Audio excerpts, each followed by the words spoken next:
First of all, I want to thank Maureen and the organizers for inviting me, and you for being here, and I bring you greetings from CIHR.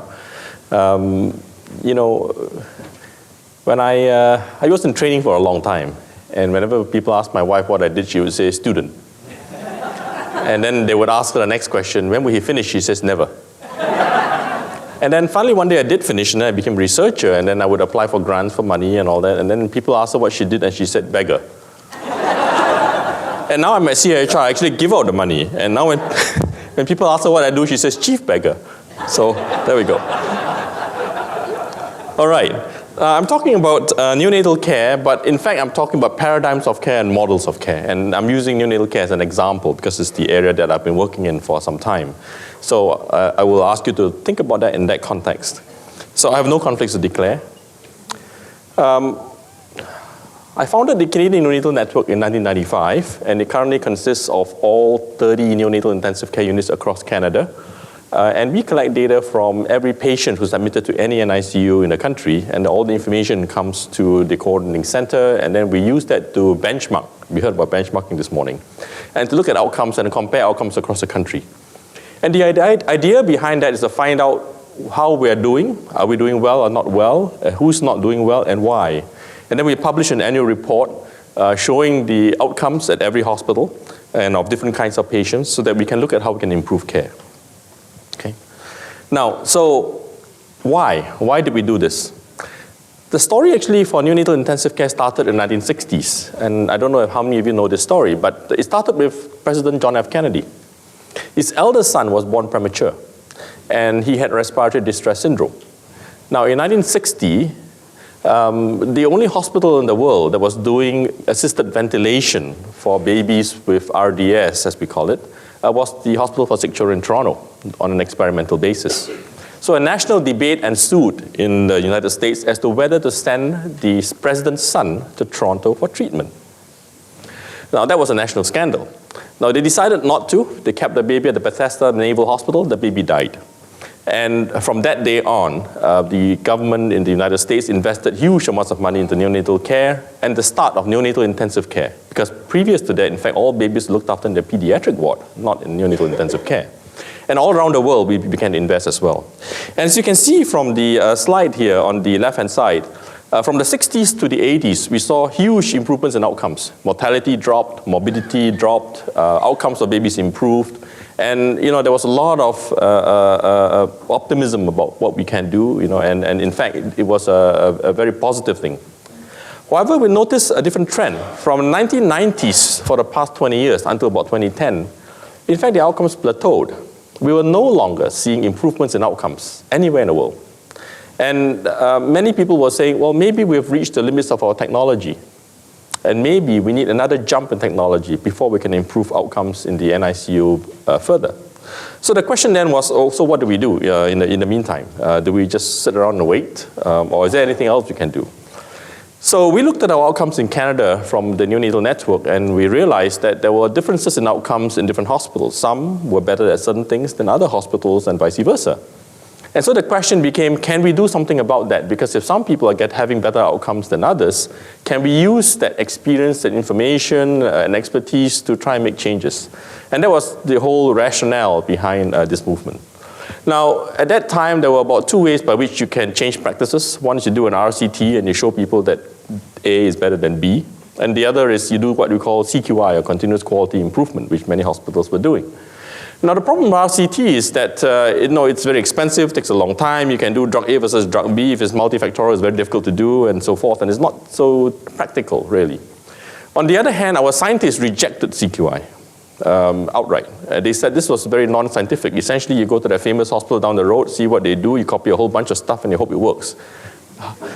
How do you know it's even applicable to your own hospital, or that maybe one of them is wrong, etc.? And they had a point. So we were in a quandary because we wanted to do something, but none of these really worked. And so we came up with something called EPIC. The idea was to try and bring some science into quality improvement to see if in fact we can do a better job. So it's based on three pillars. One is to examine the evidence. And first of all, we look at what's in the literature. But more importantly, we devised ways by which we could measure the processes of care in every hospital and then the outcomes, and to link those so that we can figure out for each hospital what are the things they did well or not well, and why, and then help them to target those things for change. Secondly, we pay a lot of attention to context. At the end of the day, it's not about what you know what to do, it's more about whether you actually behave the right way, and whether or not the organizational behaviors and individual behaviors actually allow you to do that. Finally, facilitation. Many people actually don't know how to make change. It's a very hard thing to do. Change is very hard for people. Even managers have difficulties making change. And so we actually have teams of people who would fly in to help people make those changes if they're under trouble. All right, so here's the results. First of all, we took this method and we did a randomized controlled trial to prove that it actually works to our scientists. We tested in 12 hospitals, and we showed that in fact it was positive and that it reduced infection rates by 32% and chronic lung disease by 15%. So we demonstrated that our method actually works. We then took all that experience there, we turned them to guidelines, and we gave them to all the other hospitals in the country. And we said, this is what works, go and do this. And we watched for 2 years. The original hospitals that were in the group of 12 that initially started the EPIC process continued to improve. In all the other hospitals, nada. No impact. It's not about just telling people what to do. It actually has to be behavioral change, organizational change. Guidelines are not enough without the rest of it, all right? So we said, okay, that's no good. So we went back to CIHR, we got a 5-year funding, which is actually currently in progress, and we set ourselves some lofty goals. We said, we're going to reduce mortality and morbidity in all neonatal intensive care units across Canada by half. Now, bear in mind, 20 years, no improvement, and we're going to cut it by half in 5 years, all right? Everybody thought I was nuts. So we went forward. We're now halfway through. We're in the 3rd year, and I'm happy to show you the results. We have a 1/3 reduction in infection rates, in severe intestinal disease causing death, in severe eye disease causing blindness across the country, right? And we've got, on average, almost a 10% reduction in length of stay.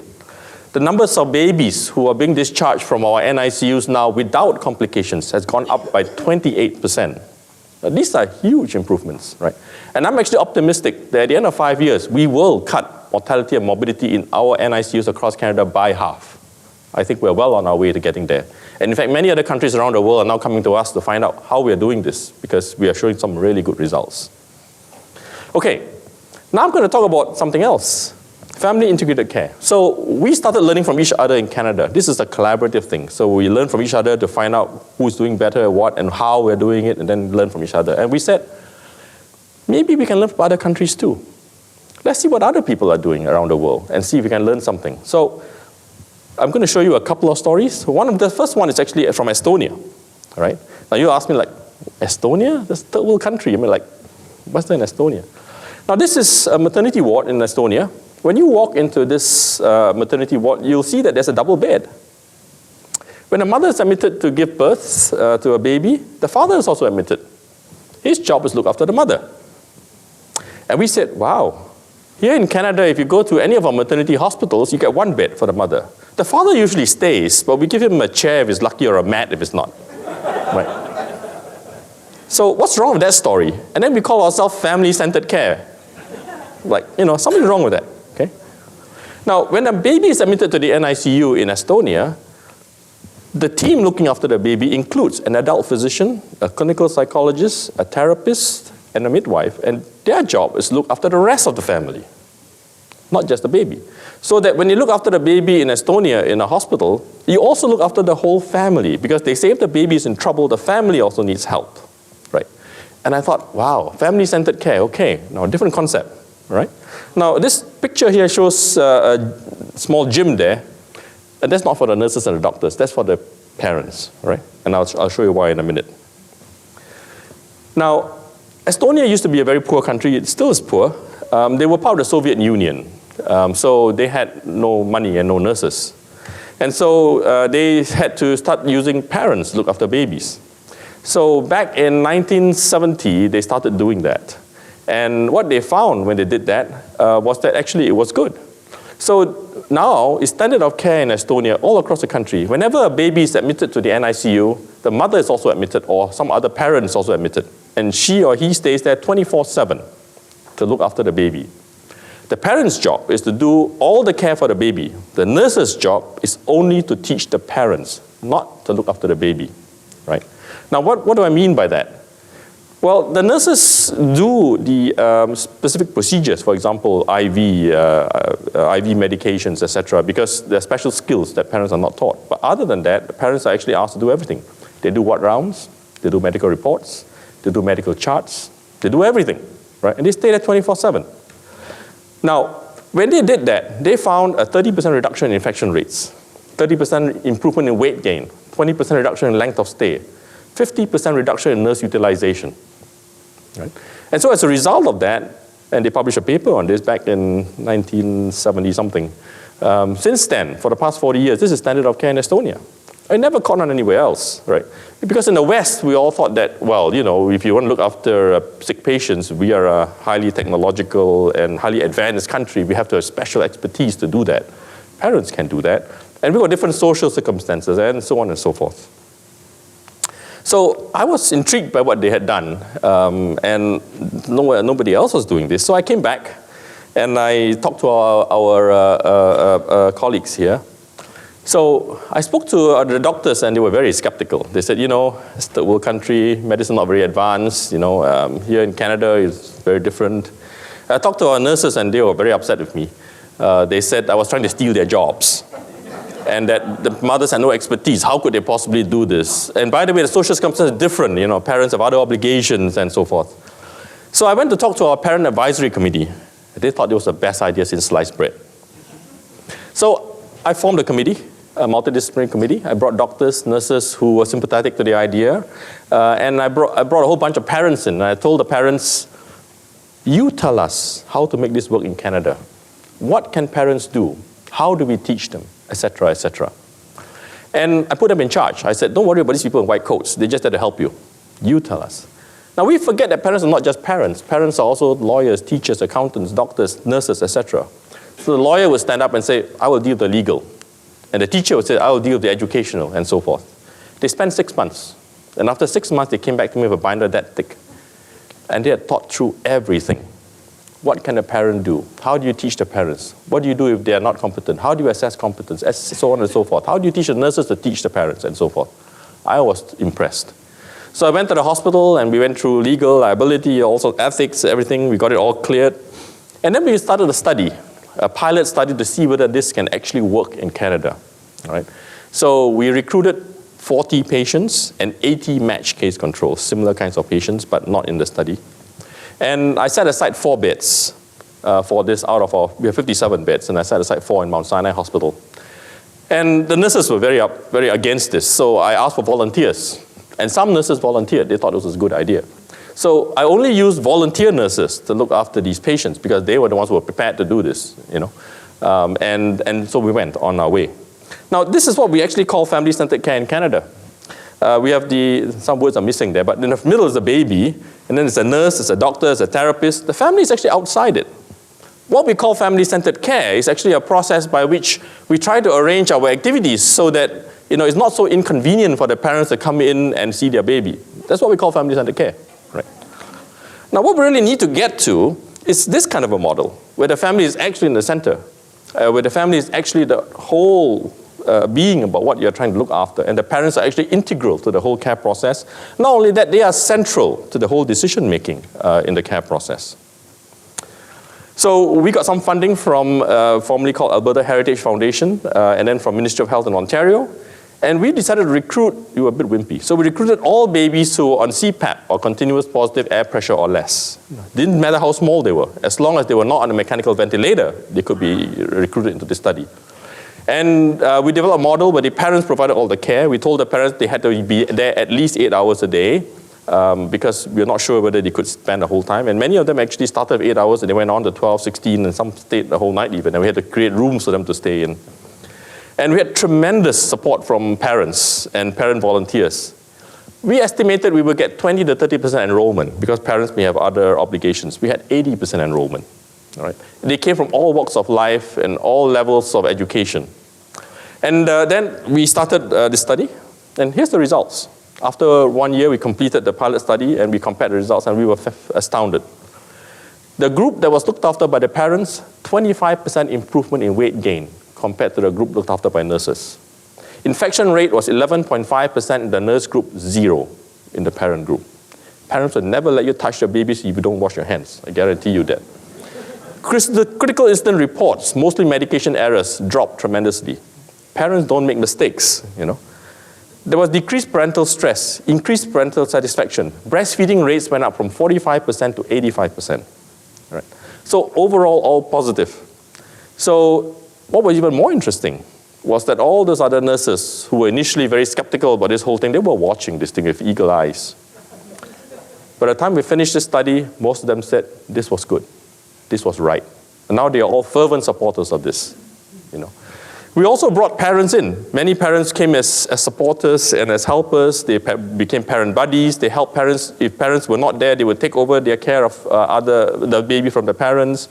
Parents helped each other in the unit. They taught each other a lot. 50% of the teaching is done by other parents. And now we've actually hired a parent as a parent coordinator in the unit to act as liaison between the parents and the nurses and so forth. So, whole different ballgame. Now, from then on, now it's actually, we just published this paper last week, actually. And in fact, there's been huge interest in this from not only across Canada, but around the world.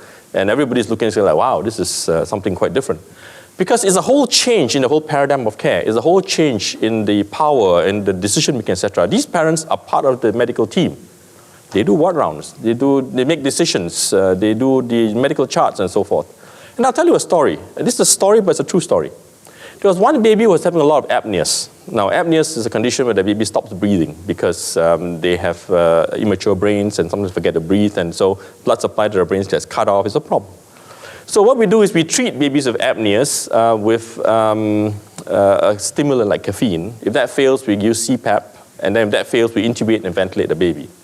So there was one baby who had a lot of apneas, reached a point where he had to intubate. And the nurse says to the mother, we have to intubate. And the mother says, no. I know that mechanical ventilation is bad for my baby's lungs, and I don't want that. And the nurse says, what, we have to do this, And the mother says, I have noticed, every time you give that iron solution to my baby, she gets clusters and clusters of these apneas. And have you tasted it? It tastes terrible, she says. It tastes like rust.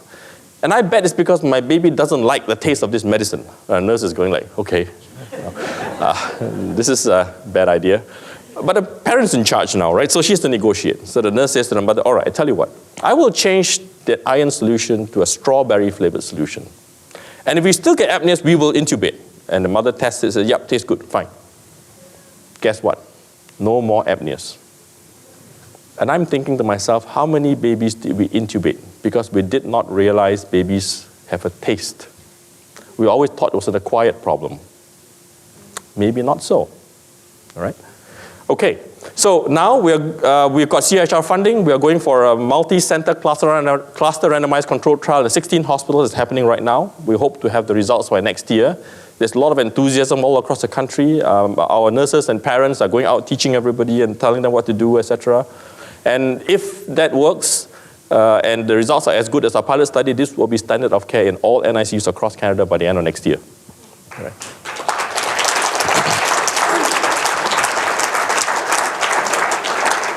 In addition, we've applied for an NCE grant, a lot of enthusiasm from community hospitals, because we're going to go down to a community hospital. Every community hospital in the country, we're now going to go down and train them, so that within the next 3 years, I hope that every hospital looking after babies in the country will be doing this. All right. Okay, I'm going to quickly talk about something else, NEC strategy. So, necrotizing enterocolitis is a very severe infection of the intestine, causes a lot of deaths, causes about 7% of very low birth weight infants, and a lot of babies die. If they don't die, they get necrotic gut, need surgery, etc. And nobody knows what to do with it. It's 7% around the world, except in Japan, where it's 0.5%. I couldn't figure out why. So I went to Japan and I talked to them and I said, so you eat sushi? What do you do? And they said, well, we don't know, they said. But we used to, 10 years ago, we used to have 7% too. We did a whole bunch of stuff and now it's 0.5%. So I sent a team to Japan and their job was to spend a week there just watching the Japanese and making notes of what they did different than what we did. And there's a whole long list of things. And I looked in the literature and there's not any evidence for any of the above. So There are two things that impressed me, however. One, they don't allow cow's milk in the nursery. Only human milk is allowed. Number two, they fed very aggressively, so that within 7 to 10 days, every baby, regardless of how small they are on only breast milk, full feeds, no IVs, nothing. They're just growing, even very tiny babies. And I thought, wow, that's really impressive. So we took two hospitals, the two worst in Canada, one with 10%, the other 8% NEC, and we tried these two things. Within a year, we got it down to 1% and 1.5%. The moral is cow's milk is for cows. Human milk is for babies. Right? It's not always about the latest technology and the most advanced formula that they can produce. It's about common sense. Nature knows best. Our job is to help nature, not to take over nature. We must not forget that. We need to be humble in what we do. Right? So now we're setting up milk banks across Canada so that we can have donor milk for babies whose mothers cannot produce sufficient milk for their babies. In Ontario, our milk bank will open hopefully next month. And we hope to be able to provide human milk to all babies in Ontario who require it. And I hope that within the next year or 2 years, we will lick this problem NEC, bring it down to 1% or 0.5% like the Japanese. Back to basics, that's what I'm talking about. I'm going to skip this. Okay, I'm going to leave with you with a few thoughts. First of all, what I'm talking about is changing the paradigm of care. I'm an economist. I did a PhD in economics. I can tell you that in all my studies about health systems, and I've done a lot of thinking and studying about that, here in Canada, we're not actually solving the problem. All we're doing is putting Band-Aids on it. We haven't got to the central core of the problem. And Jeffrey Simpson is quite right when he says we have got a very expensive system that provides very mediocre care at best. So we do a lot of things trying to increase efficiencies and so forth. But you know, you can only cut efficiency so much. After you hit the bone, and then where are you going to go after that? You can't keep cutting efficiency. And I'm very frustrated, particularly in the hospitals, when I see what happens is so the government imposes a cap and says, okay, we're going to cut your budget by 10%. Do you know what we do? We then decrease volume by 10%. Because the model of care is the same. So what we do is that we say, okay, we're going to close some beds, so we're going to do fewer surgeries or whatever. So our wait list goes up. It doesn't solve the problem. At the end of the day, sure, if incentives, efficiencies, all those things we have to do. But at the end of the day, we have to deal with the fact that the model of care has to change. We have to go back and revisit the fundamental system of care that we have. We cannot keep using the same paradigm of care because the unit costs don't change. We have to change the unit costs. Only then can we actually address the problem of the healthcare system. And that's what this project is all about, trying to get us to think different. How do we change the way we provide healthcare differently, more intelligently, and so forth? All right. The second point I want to leave with you is that change is very difficult. I've been called many things, disruptive, irreverent, disrespectful. Those are the polite things. It's actually very hard for people to change. And the bigger and the more famous institution, the harder it is to make those changes happen. In fact, I found that the small institutions are the ones who are innovative and nimble. They are my champions. I always go to them because they will get things done. And then we'll drag along the bigger guys. But we have to make change. And so my message to you, if nothing else you take away, is that you are the leaders in our healthcare system. You need to be bold. And you need to make sure that we can, in fact, achieve those goals. Otherwise, you know, we're all in trouble. I'm the baby boom generation myself, and I know that we're going to be in trouble if we don't deal with that. Thank you.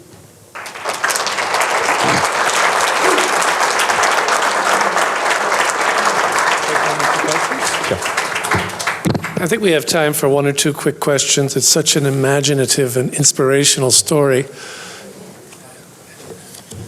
Shalom. Mike, use your mic. As you go through your description of where you go to see things, you haven't been to Holland. Because in Holland, the model of care is even more different. It's where the babies are born at home. And so what we've had is move into the hospital. It's still hospital-centered in this very interesting way. And what you want to do is change the model of care out of the hospital and into the home, and think about that. Absolutely. We've been to many countries and to see what they do. And we target where we go to, because clearly you don't want to go around the world for a free trip. But you're quite right. They're very different models. I chose those two because they're very dramatic examples. What's interesting is that these are not what we call evidence-based medicine people. If you look at what they have done, these are people who thought about their ideas and it's a good idea and let's test it. I'm not saying evidence-based medicine is bad. All I'm saying is that we mustn't be locked into thinking that if it's not in the literature, it's not right.